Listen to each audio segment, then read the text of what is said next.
जिंदगी बेबस और लाचार हो जाती है और कई बार मौत के साये में घिर जाती है। एक बार फिर से ऐसा हुआ एटा में, जहां एक रोडवेज बस हजारा नदी में गिर गई, जिसमें अब तक जो ताजा अपडेट्स आ रहे हैं उसके मुताबिक 20 लोगों के मारे जाने की खबर है और हादसे में 23 लोगों के घायल होने की भी सूचना है। सभी घायलों को जिला अस्पताल में भर्ती करा दिया गया है। बताया जा रहा है कि बस दिल्ली से फर्रुखाबाद जा रही थी, तभी एटा में बस हजारा नदी में गिर गई।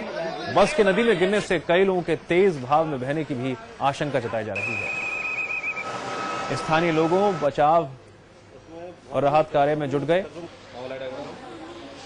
ये तस्वीरें आप दो तस्वीरें देख रहे हैं अपनी टीवी स्क्रीन पर। पहली तस्वीर उस वक्त की है जब हादसा हुआ था और ये सुबह की तस्वीरें हैं कि किस तरह से बस तेज रफ्तार की वजह से ओवरटेक करने की वजह से नदी में जा गिरी। रेलिंग टूटी हुई रेलिंग हम आपको दिखा रहे हैं। तो वहीं इस पूरे हादसे में 20 लोगों की मौत की खबर है, तो वहीं 23 घायल हो गए हैं। लेकिन सबसे चिंताजनक बात यह है कि अभी भी कुछ लोगों की बहने की आशंका जताई जा रही है, जिनको ढूंढा जा रहा है। गोताखोर और राहत और बचाव दल रात से ही जुटा हुआ है मौके पर और पुलिस और पीसी के गोताखोर शवों को निकालने में अभी भी जुटे हुए हैं।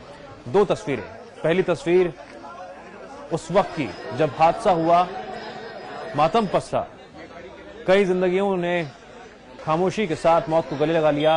दूसरी तस्वीर उस वक्त की है जब सुबह की बेला में कई जिंदगियां सांसें छोड़ चुकी थीं और ये वो टूटी हुई रेलिंग है जिसको तोड़कर ये बस जो आपने टीवी स्क्रीन पर देख रहे हैं, और इस हादसे की वजह से 20 लोगों की मौत हो गई जबकि 23 लोगों की घायल होने की खबर आ रही है। धनंजय जुड़ गए हमारे साथ। धनंजय, कितने लोग इस हादसे में घायल हुए हैं?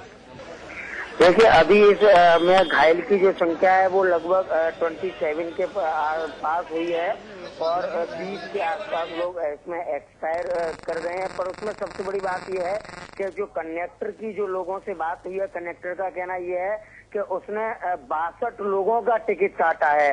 तो अभी तक 27 लोगों गंभीर रूप से घायल हैं और 20 लोग एक्सपायर हुए हैं। तो जो बाकी के लोग हैं उनके लिए प्रयास जारी है। वो लोग कहाँ गए, क्या हुआ, अभी जो गायब हैं, जो नहीं मिल रहे हैं, उनका भी चल रहा है कि वो अभी कहाँ हैं, कैसे हैं। आधिकारिक रूप से कितने लोगों की जानकारी मिल चुकी है?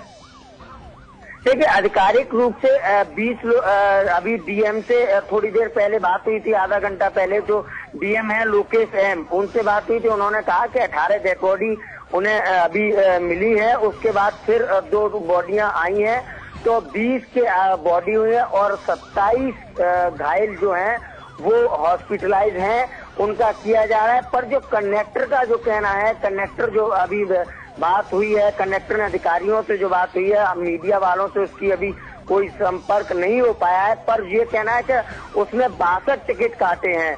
तो जी धनंजय, चलिए ये तो संख्या की बात हो गई, लेकिन इस हादसे ने एक बड़ा सवाल ये खड़ा कर दिया है कि कम से कम रोडवेज बसों ने पिछले हादसों से कोई सबक नहीं लिया। तमाम तरह से सड़कों पर लापरवाही जारी है, लोगों की जान को जोखिम में डाला जा रहा है, हालात सुधरने का नाम नहीं ले रहे हैं। ये आपने बिल्कुल एक सही मुद्दा, वाजिब मुद्दा उठाया है, क्योंकि इसमें सबसे बड़ी जो चूक है वो रोडवेज की है और जो उनका ड्राइवर था वो शराब पी के गाड़ी चला रहा था। तो ऐसे लोगों के खिलाफ रोडवेज कोई कार्रवाई या कोई देखरेख नहीं करती है। एटा बस स्टैंड से 5-7 किलोमीटर हटने के बाद ये घटना हुई है, तो लोगों के ड्राइवर की चेकिंग होनी चाहिए और कोई बात होनी चाहिए या उससे बातचीत करनी चाहिए। इसमें कुछ नहीं है। और वो ड्राइवर ये जो घटना हुई है, ये घटना का जो बस में बैठे थे, उनका कहना यह है कि वो ड्रिंक किए हुआ था, शराब पी। धनंजय, क्या यूपी के तमाम जिलों सहित एटा की भी ये कड़वी सच्चाई है कि बस के ड्राइवर, कंडक्टर अपनी मनमर्जी से बस चलाते हैं, कभी रफ्तार से तो कभी धीमी गति से, नियमों को ताक पर रखकर बस चलाई जाती है?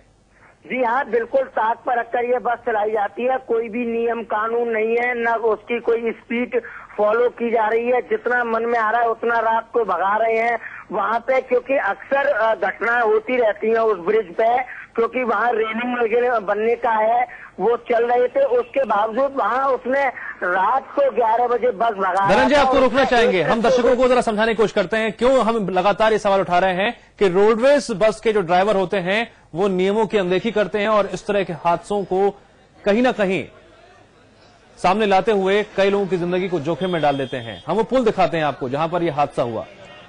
दूसरी तस्वीर तो राहत और बचाव कार्य की है, लेकिन आपको तस्वीर दिखा रहे हैं जहां रेलिंग टूट गई। जरा इस सड़क को गौर से देखिए, इस पुल को जरा गौर से देखिए। अगर कोई भी वाहन धीमी गति से इस पुल को क्रॉस करे तो क्या कोई गुंजाइश बनती है हादसा होने की, लेकिन जिस तरह से रेलिंग टूटी हुई है, जिस तरह से यह हादसा हुआ है, मतलब बिल्कुल साफ है, लापरवाही की इंतहा हुई, नियमों को ताक पर रखा गया और रोडवेज बस के तमाम ड्राइवरों कंडक्टरों को जो गाइडलाइंस जारी की जाती हैं कि यात्रियों की सुरक्षा को लेकर कोई भी कोताही ना बरती जाए, कोई भी लापरवाही ना बरती जाए, मामला थमने का नाम नहीं ले रहा है। पूरे यूपी का यही हाल है। ये बड़ा सवाल है। और एक और ऐसा हादसा हुआ है जिसमें 20 लोगों की मौत हो गई है, जबकि 23 लोगों के घायल होने की खबर आ रही है। यानी कंडक्टर के मुताबिक अगर बस में 62 यात्री भी सवार थे, 62 टिकट काटे गए हैं, तो बाकी के यात्रियों के बारे में अभी कोई जानकारी नहीं मिल पाई है। सूत्रों के हवाले से अब तक करीबन 43 से 45 यात्रियों के बारे में चल पाया है, लेकिन बाकी के यात्रियों को खोजने के लिए अभी भी गोताखोर रात से ही जुटे हुए हैं। आप समाचार प्लस एक्सक्लूसिव 2 तस्वीरें देख रहे हैं। पहली तस्वीर के जरिए हम ये सवाल उठा रहे हैं कि उत्तर प्रदेश परिवहन बसों में मौजूद कंडक्टरों और ड्राइवरों को सख्त निर्देश क्यों नहीं देता है, और जो नियमों में हीला हवाली बरतते हैं उनके खिलाफ कार्रवाई क्यों नहीं होती है। बस कंडक्टर और बस ड्राइवर जैसे चाहें बस को चलाते हैं, नियमों की अनदेखी करते हैं, और क्यों इस तरह के हादसे बार बार होते हैं। क्या है जवाब सरकार के पास? क्या है जवाब उत्तर प्रदेश परिवहन निगम के पास? इन सवालों की फहरिस्त बहुत लंबी है, लेकिन जवाब नदारद है। कोई पूछे उन परिवार से जहां मातम पसरा हुआ है, कोई पूछे उन परिवार वालों से जिनकी हंसती खेलती जिंदगी उजड़ जाती है, कोई पूछे उन परिवार वालों से जो अपने गंतव्य तक पहुंचने के लिए एक उम्मीद और एक आस के साथ बस में बैठते हैं, लेकिन बस ड्राइवर की लापरवाही से इस तरह के हादसे बार बार होते हैं। एक बार फिर से एटा में ऐसा मामला सामने आया है। हमारे साथ लगातार धनंजय जुड़े हुए हैं। धनंजय, क्या आप मुझे सुन पा रहे हैं? जी हाँ, बताएं। धनंजय, उत्तर प्रदेश परिवहन निगम की यहाँ कोई जिम्मेदारी नहीं बनती है क्या? इस तरह के हादसों को लेकर हम बार बार यही सवाल उठाते हैं, क्यों नियमों की अनदेखी करने वाले ड्राइवरों को सख्त निर्देश नहीं दिए जाते हैं? क्यों नहीं दिए जाते हैं? देखिए, सख्त निर्देश की बात तो दूर की है, अब तक कोई भी इनके खिलाफ ये जो है इसके खिलाफ कोई कार्रवाई नहीं की जाती। अगर इनके खिलाफ अगर कोई सख्त कानून बनाया जाए या इनके खिलाफ कोई कार्रवाई की जाए तो शायद इस तरीके की घटना न हो। रोडवेज की ड्राइवर की छोटी सी लापरवाही से 2 दिन पूर्व एक शादी हुई थी, वो अपनी बाइक को लेके और उसके परिवार के लोग विदा करा के ले जा रहे थे गाजियाबाद। वहाँ रास्ते में उसकी परसों शादी हुई है बीते दिनों में, और वो ले जा रहे थे, वो उसका जो शादी हुई थी वो जोड़ा है वो खत्म हो गए, उसके बहनोई है वो खत्म हो गए, उसकी बहन खत्म हो गई। एक ही परिवार के 7 लोग हुए हैं और वो अपनी शादी से वापस जा रहे थे गाजियाबाद। सबसे बड़ी बात यह है कि इतनी बड़ी घटना हो गई ड्राइवर की लापरवाही से। एक माँ एक बच्चे जा रहे थे, उसमें पति था, तो उसका जो बच्चा था छोटा 2-2.5 साल का, वो नहर में बह गया है। तो ऐसे रोडवेज। जी हाँ, बिल्कुल धनंजय, और समाचार प्लस इसलिए सवाल उठा रहा है उत्तर प्रदेश परिवहन निगम और सरकार से सवाल बार बार पूछ रहा है, क्यों आखिरकार क्यों ऐसे सख्त गाइडलाइन जारी नहीं की जाती है जिसके तहत आइंदा फिर ऐसे हादसे ना हो और साथ ही साथ ड्राइवर किसी भी तरह की लापरवाही ना बरतें। चलिए धनंजय, इस तमाम जानकारी के लिए आपका बहुत बहुत शुक्रिया। और अब से कुछ ही देर पहले हमारे सहयोगी धनंजय ने मौके का हालातों का जायजा लिया।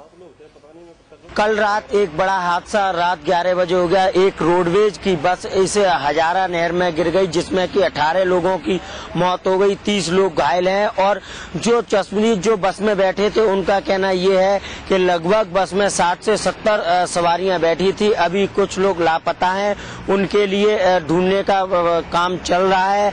अभी पुलिस जैसे कि अभी रूट को डाइवर्ट किया गया था, अब वो सुचारू रूप से चलाया जा रहा है। नहर में अभी गोताखोर काम कर रहे हैं। जैसा कि आप देख रहे हैं, ये रोडवेज इसी पुल को तोड़ते हुए यहाँ इस नहर में गिर गई थी, जिसमें कि 18 लोगों की मौत हो गई है, 30 लोग घायल हैं।